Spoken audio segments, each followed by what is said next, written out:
understate this. If you were to take the Sears Tower and squish it down to about the same height,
Is it good?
Now, before we even had sound in movies, we had music. We had live orchestras and bands playing along. So they had a pit. Perfect. All right, now a couple things to show you right here. First, I always get questions about this music. Always been a big theater house, but it was built to compete with New York City. This at the same time, the concert was working on this concert. Unlike the concert, we didn't really care about what he produced. That was fantastic, right? Mark Chagall was so delighted that he was asked to create something.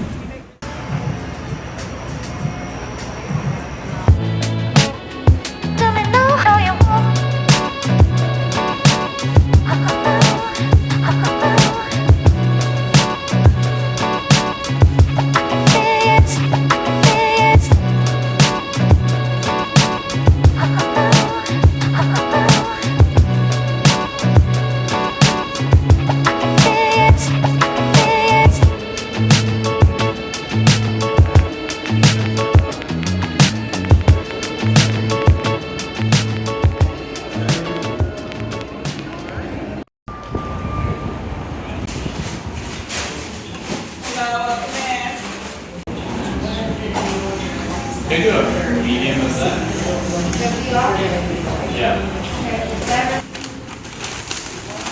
you. Thank you.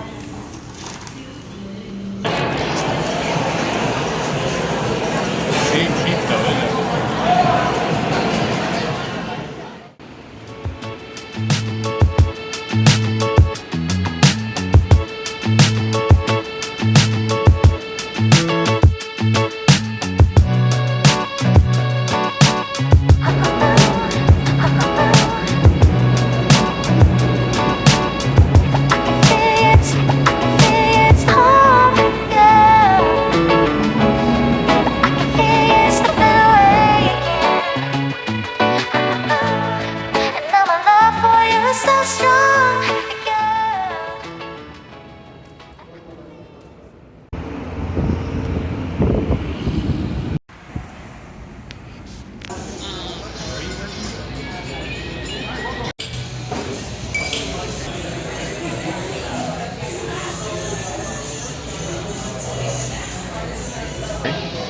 Mango habanero. Yeah, do that one.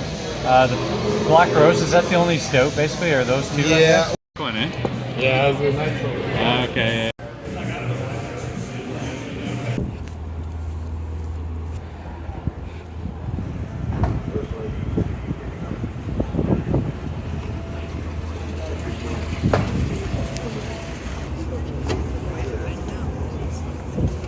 There is one major Chicago building that we've been sitting and staring at while we've gotten ready to depart. And some word of trade, though, for any pop culture fans, was actually the exterior of Wayne Enterprises in the Christopher Nolan Batman movie. So anytime they had like an outdoor aerial shot of the building, that was the building. So those count to the architectural height because they were included in the artist's original rendering, the design for the building. Now, antennae are generally functional. They serve a purpose. Usually a spire is not. You can't even like go inside of them or climb them. There's no point to it. So I don't know why that's the decision. 150 North Riverside Plaza. Finished in 2017. This is from the Getz Partners, are a German firm, and they had an issue with the trains as well. But instead of trains underneath, the trains went around the building, and it actually limited how much space they had to build. And a lot of new developments are sometimes, in cases, required to include plaza and park space down at ground level. So that left them with even less space to work with. So all we see at ground level here, it was very swampy originally, so we couldn't really build anything out there. A lot of the population was settling a little bit further west in this area at the time. But after Franklin Street here, we've got a little more Art Deco on the left. You can tell because of strong vertical lines. If you learn nothing else from my tour, it'll be that Art Deco has strong vertical lines. We'll see like 4 or 5 more examples.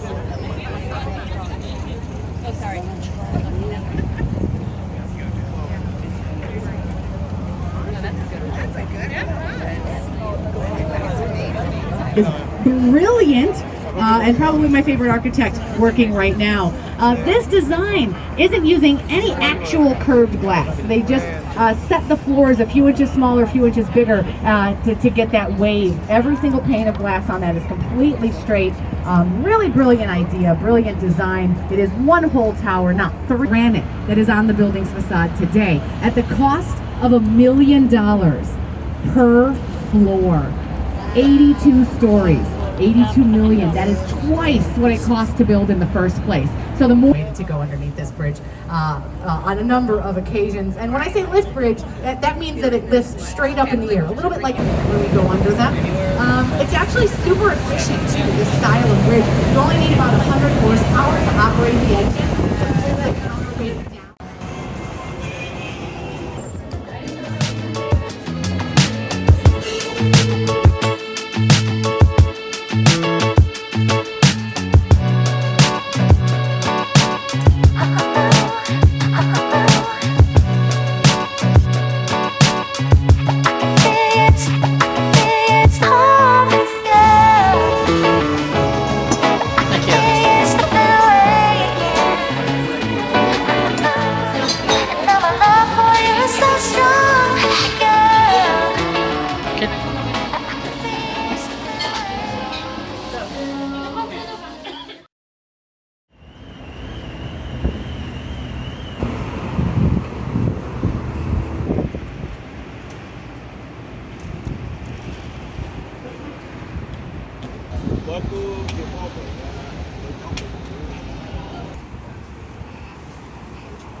8点卖走吧。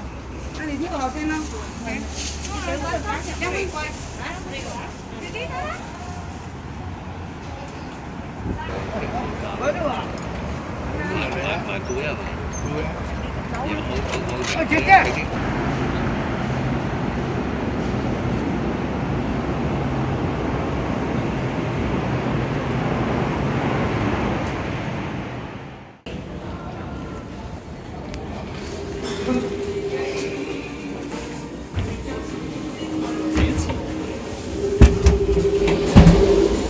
？Boss.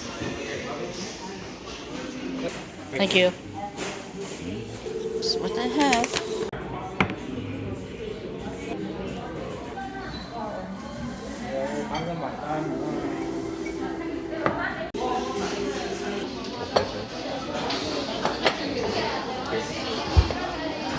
Thank you.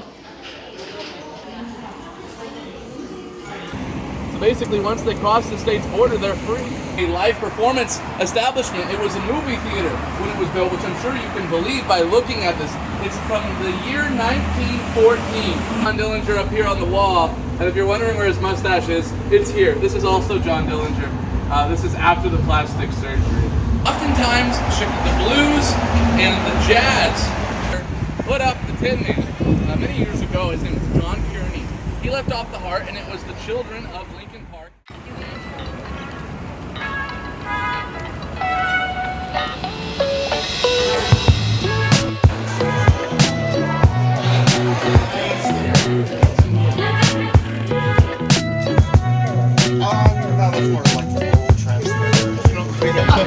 I'll be here. I don't know about you.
It's going